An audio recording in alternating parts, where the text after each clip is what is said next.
Mas naging makabuluhan ang Kapaskuhan para kay Jericho Rosales matapos niyang ipagdiwang ang Pasko kasama ang pamilya ng kanyang kasintahang si Janine. Sa halip na ingranding handaan, pinili ng aktor ang isang simpleng ngunit puno ng pagmamahal na salo-salo kasama ang mga mahal sa buhay.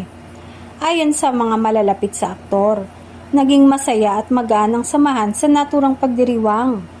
Kitang-kita ang pagiging komportable ni Jericho sa piling ng pamilya ni Janine na tila matagal na ring magkakakilala.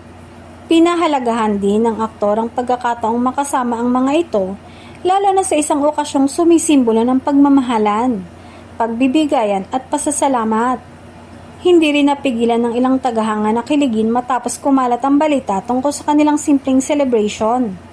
Para sa marami, patunay ito ng pagiging grounded at family-oriented ni Jericho, pati na rin ang lalong pagtibay ng relasyon nila ni Janine.